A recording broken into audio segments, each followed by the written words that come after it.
नमस्कार दोस्तों, ये video everything about health insurance का पार्ट 2 है। अगर आपने पार्ट 1 नहीं देखा है तो आई बटन पे क्लिक करके आप देख सकते हो।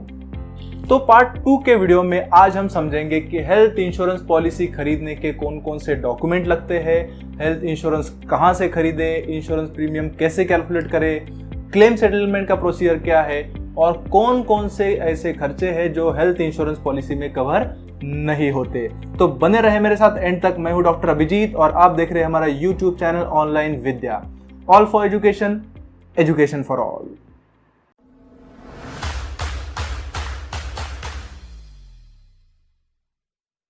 अब समझते हैं कि एक हेल्थ इंश्योरेंस पॉलिसी खरीदने के लिए कौन कौन से डॉक्यूमेंट्स की जरूरत होती है।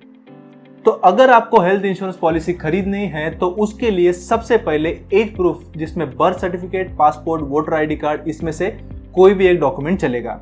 उसके बाद आइडेंटिटी प्रूफ, जिसमें driving licence, passport, voter ID, PAN card, Aadhaar card वगैरह। फिर एड्रेस प्रूफ के लिए electricity bill, telephone bill, ration card, driving licence, passport, ये सफिशिएंट है। अगर आपका एज 45 के ऊपर है तो कुछ कंपनीज मेडिकल चेकअप सर्टिफिकेट भी मांगती है। इसके अलावा पासपोर्ट साइज फोटो। तो इन सारे डॉक्यूमेंट्स को प्रेजेंट करके आप आसानी से कोई भी इंश्योरेंस पॉलिसी खरीद सकते हो। आइए अब आगे देखते हैं कि अगर आप हेल्थ इंश्योरेंस खरीदते हो तो कितना प्रीमियम आपको देना पड़ेगा। इसके लिए हम एक कैलकुलेटर का इस्तेमाल करने वाले हैं, जिसका लिंक मैंने डिस्क्रिप्शन बॉक्स में दे दिया है। आपके प्रीमियम का अमाउंट कुछ चीजों के ऊपर डिपेंड करता है। उसमें से सबसे पहली चीज है मेडिकल हिस्ट्री। अगर आपका मेडिकल हिस्ट्री है तो आपके फ्यूचर में हॉस्पिटलाइजेशन के पॉसिबिलिटीज बढ़ जाते हैं और आपको कंपैरेटिवली ज्यादा प्रीमियम देना पड़ता है। इसके अलावा अगर आप स्मोकर या रेगुलर अल्कोहल कंजम्पशन करते हो तो उस केस में भी प्रीमियम का अमाउंट ज्यादा होगा। दूसरा फैक्टर है जेंडर एंड एज। जितना कम एज होगा उतने इलनेस के चांसेस कम होते हैं और एज जैसे जैसे बढ़ता है वैसे वैसे क्रिटिकल इलनेस जैसे किडनी फेल्यूर वगैरह के चांसेस बढ़ते हैं। इसलिए जितना ज्यादा एज होगा उतना प्रीमियम अमाउंट ज्यादा होगा। एंड मेल के कंपैरिजन में फीमेल्स का प्रीमियम कम होता है, क्योंकि फीमेल्स को हार्ट अटैक एंड स्ट्रोक के चांसेस कंपैरेटिवली कम होते हैं। इसीलिए जितने जल्दी हेल्थ इंश्योरेंस लोगे उतना कम इंश्योरेंस आपको देना पड़ेगा। नेक्स्ट फैक्टर है टाइप ऑफ इंश्योरेंस पॉलिसी। ऐसा हेल्थ इंश्योरेंस पॉलिसी जिसमें रिस्क ज्यादा है उसका प्रीमियम ज्यादा होगा, जैसे critical illness, maternity policy, senior citizen policy. इनका हॉस्पिटलाइजेशन का रिस्क एंड पॉसिबिलिटी ज्यादा होता है, इसकी वजह से इनका प्रीमियम भी ज्यादा होता है। नेक्स्ट है टाइप ऑफ लाइफस्टाइल। अगर आपका लाइफस्टाइल इस तरीके से है जहां पे आप बहुत ज्यादा फिजिकल एक्टिविटी नहीं है, आप रेगुलरली स्मोकिंग, अल्कोहल कंजम्पशन करते हो, तो उस केस में आपको प्रीमियम ज्यादा देना पड़ेगा। इसके अलावा और कोई फैक्टर्स है, जैसे पॉलिसी में कितने लोग हैं, जितने ज्यादा लोग होंगे उतना ज्यादा प्रीमियम होगा। अगर किसी साल आपने क्लेम नहीं किया है तो अगले साल प्रीमियम कम देना पड़ेगा वगैरह वगैरह। तो आगे हम बढ़ते हैं online health insurance premium calculator की तरफ, जहां पे मैं आपको बताऊंगा कि किस तरीके से आप हेल्थ इंश्योरेंस का प्रीमियम ऑनलाइन कैलकुलेट कर सकते हो। तो यहाँ पे एक वेबसाइट है policyx.com, जहाँ पे हम प्रीमियम कैलकुलेट करेंगे। इसका लिंक मैंने डिस्क्रिप्शन बॉक्स में दे दिया है। आपको यहाँ पे कुछ डिटेल्स भरने पड़ेंगे। मैं यहाँ पे कंसिडर कर रहा हूँ एक ऐसा व्यक्ति जो अनमैरिड है, जिसका एज 25 है और जिसको 3 लाख का हेल्थ इंश्योरेंस चाहिए। तो वेबसाइट पे जाने के बाद सबसे पहले आपको आपका नाम, कितने लोगों के लिए कवर चाहिए और डेट ऑफ बर्थ, ये डिटेल्स देने पड़ेंगे। फिर आपको आपका मोबाइल नंबर और सिटी, इसका भी इंफॉर्मेशन देना पड़ेगा। जैसे ही आप प्रोसीड करोगे वैसे आपको कुछ कंपनीज के हेल्थ इंश्योरेंस के वो कोड्स दिखाएगा। तो यहाँ पे आप देख सकते हो कि इस व्यक्ति के प्रीमियम का अमाउंट लगभग 6,700 रुपए पर ईयर पड़ता है। अब मैं कुछ डिटेल्स चेंज करता हूँ तो आप देख सकते हो कि 2 अडल्ट के लिए कॉस्ट पड़ता है लगभग 7,200 पर ईयर, 2 अडल्ट 1 चाइल्ड के लिए है 8,800 एंड 2 अडल्ट 2 चाइल्ड के लिए कॉस्ट पड़ता है 10,800 रुपए। तो इस तरीके से आप हेल्थ इंश्योरेंस पॉलिसीज के प्रीमियम का वैल्यू आसानी से निकाल सकते हो। एक बार आपने प्रीमियम का वैल्यू निकाल लिया तो आप हेल्थ इंश्योरेंस पॉलिसी खरीद सकते हो। और इसे खरीदने के लिए 2 तरीके मैं आपको बताऊंगा। पहला है थ्रू एजेंट एंड दूसरा online. Health insurance plans normally agent के थ्रू सेल किए जाते हैं, जो इंश्योरेंस कंपनी के रिप्रेजेंटेटिव होते हैं। एजेंट्स क्लाइंट्स को मिलते हैं, उनके फाइनेंशियल रिक्वायरमेंट समझते हैं, उन्हें मेडिक्लेम पॉलिसी के फीचर समझाते हैं और कस्टमर को मोस्ट सूटेड प्लान्स ऑफर करते हैं। इन केस ऑफ हॉस्पिटलाइजेशन ये एजेंट सेटलमेंट प्रोसेस को भी हेल्प करते हैं और एजेंट कस्टमर और कंपनी के बीच में एक वन पॉइंट कॉन्टैक्ट होता है और ये काम करने के लिए उस एजेंट को कुछ कमीशन मिलता है जो आपसे लिया जाता है। इसके अपोजिट होता है ऑनलाइन मोड, जहां पे क्लाइंट खुद इंश्योरेंस कंपनी के वेबसाइट पे जाके अपना प्लान सिलेक्ट करके ऑनलाइन पेमेंट करता है। तो यहाँ पे सवाल ये है कि इंश्योरेंस ऑनलाइन खरीदना चाहिए या ऑफलाइन। अगर आप ऑनलाइन हेल्थ इंश्योरेंस खरीदते हो तो आपको कंपैरेटिवली कम प्रीमियम देना पड़ता है, मगर इसके लिए आपको खुद से रिसर्च करके प्लान चूज करना पड़ता है और कंप्लीट ऑनलाइन प्रोसीजर खुद को ही करना पड़ता है। तो अगर आप टेक सेवी है और फाइनेंशियली लिटरेट है तो ही आप ऑनलाइन हेल्थ इंश्योरेंस पॉलिसी खरीदो।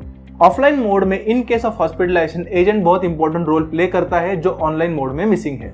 तो अगर आपको हेल्थ इंश्योरेंस और उसके बेनिफिट्स के बारे में ज्यादा नहीं मालूम तो एजेंट के थ्रू जाना ही समझदारी है। अब हम समझते हैं हेल्थ इंश्योरेंस से रिलेटेड सबसे इंपॉर्टेंट चीज को, जो है claim settlement process. Health insurance policy में दो प्रकार से क्लेम सेटलमेंट किया जा सकता है। पहला है एक्सपेंस रीइंबर्समेंट।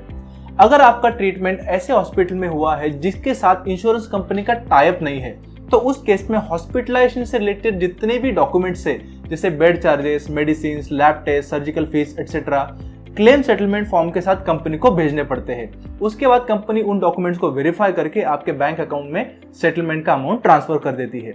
अगर आपने रिक्वायर्ड इन्फॉर्मेशन एंड डॉक्यूमेंट सही समय पे कंपनी को दे दिए तो नॉर्मली 15 से 30 दिनों में सेटलमेंट हो जाता है। और दूसरे टाइप का सेटलमेंट है कैशलेस सेटलमेंट। इंश्योरेंस कंपनी के बहुत सारे नेटवर्क हॉस्पिटल्स होते हैं जहां पे आपको ट्रीटमेंट किया जा सकता है और उसके लिए आपको पेमेंट की जरूरत नहीं है। हॉस्पिटल इंश्योरेंस कंपनी को डॉक्यूमेंट सबमिट करके अपने आप सेटलमेंट करवा लेती है। ये सेटलमेंट नॉर्मली आपको डिस्चार्ज मिलने के पहले हो जाता है। जब आप हेल्थ इंश्योरेंस लेते हो तो आपको एक हेल्थ कार्ड मिलता है। अगर आपको कैशलेस फैसिलिटी अवेल करनी है तो ये health card with ID proof आपको हॉस्पिटल में दिखाना पड़ता है और इसका इंटीमेशन आपको टीपीए यानी थर्ड पार्टी एडमिनिस्ट्रेटर को देना पड़ता है। टीपीए आपको क्लेम सेटलमेंट के लिए मदद करता है। अगर आपने हॉस्पिटलाइजेशन ऑलरेडी प्लान किया है तो क्लेम सेटलमेंट बहुत फास्ट होगा, और अगर इमरजेंसी हॉस्पिटलाइजेशन है तो सेटलमेंट के लिए थोड़ा ज्यादा वक्त लग सकता है। मगर कुछ ऐसे केसेस होते हैं जहां पे आपका क्लेम पार्शियली या कंप्लीटली रिजेक्ट भी हो सकता है। तो मैं अभी जो आपको बताने जा रहा हूं ये इस वीडियो का सबसे इंपॉर्टेंट पार्ट है। वैसे तो क्लेम रिजेक्शन के बहुत सारे कारण हो सकते हैं, बट उसमें से मेजॉरिटी इंश्योरर की गलती की वजह से होते हैं। तो मैं चाहूंगा कि आप ये गलतियां मत करो। इसमें से पहला है प्री एग्जिस्टिंग इलनेस को डिस्क्लोज ना करना। अगर आपका एग्जिस्टिंग इलनेस है या ऑपरेशन हुआ है और आपने इंश्योरेंस पॉलिसी लेते समय कंपनी से ये बात छुपाई है और उससे रिलेटेड कोई ऑपरेशन या बीमारी होती है तो उस केस में आपका क्लेम रिजेक्ट हो जाएगा। तो यहाँ पे जब भी आप हेल्थ इंश्योरेंस पॉलिसी लो तो ट्रू इन्फॉर्मेशन कंपनी को देना बहुत ज्यादा जरूरी है। बहुत सारे लोग इंश्योरेंस एजेंट जब उनके पास आते हैं तो बिना फॉर्म पढ़े ब्लाइंडली साइन कर देते हैं और वो एजेंट भी कैजुअली उस फॉर्म को प्रोसेस कर देता है और जब क्लेम सेटलमेंट के बारे में बात आती है तब उसमें प्रॉब्लम होता है। तो फॉर्म भरते समय आपने बहुत ही ज्यादा केयरफुली उसको भरना है, कोई भी बात कंपनी से छुपानी नहीं है। ऐसे बहुत सारे एलिमेंट्स होते हैं जिसको एक्सक्लूजन्स कहा जाता है, वो एक हेल्थ इंश्योरेंस पॉलिसी में कवर नहीं होते, तो उस केस में आपका क्लेम रिजेक्ट हो जाएगा। आपको यह पता चाहिए कि आपकी पॉलिसी में कौन कौन से एक्सक्लूजन्स होते हैं और इसके लिए पॉलिसी डॉक्यूमेंट पढ़ना बहुत जरूरी है। और एक बहुत ही बेसिक गलती लोग करते हैं वो है कि क्लेम सेटलमेंट फॉर्म सही तरीके से नहीं भरते, गलत इन्फॉर्मेशन भर देंगे, आधी इन्फॉर्मेशन भर देंगे, तो इसकी वजह से भी क्लेम रिजेक्ट हो सकता है। इसके अलावा अगर आपने क्लेम करेक्ट टाइम फ्रेम में नहीं भरा तो भी क्लेम रिजेक्ट हो जाएगा। नॉर्मली हॉस्पिटलाइजेशन के 30 दिन के अंदर अंदर आपने क्लेम सेटलमेंट को फाइल कर देना चाहिए। अब वीडियो के आखिरी पार्ट में हम समझेंगे कि एक हेल्थ इंश्योरेंस पॉलिसी में कौन कौन सी चीजें कवर होती है और कौन कौन सी चीजें कवर नहीं होती। जब कोई हॉस्पिटलाइज होता है तब टिपिकली 3 फेज में एक्सपेंडिचर होते हैं। पहला जो हॉस्पिटल एडमिट होने के पहले, दूसरा हॉस्पिटल के अंदर और डिस्चार्ज होने के बाद। इस प्रोसेस में जितने भी एक्सपेंसेस होते हैं जैसे एम्बुलेंस चार्जेस, एडमिट होने के पहले मेडिकल टेस्ट, एडमिशन के दौरान डॉक्टर की fee, medical surgery charges, ICU charges, room rent वगैरह, ये सारे एक्सपेंसेस एक स्टैंडर्ड हेल्थ पॉलिसी में टोटली कवर होते हैं। अगर आपका प्री एग्जिस्टिंग इलनेस है तो ये 4 साल के बाद कवर होता है।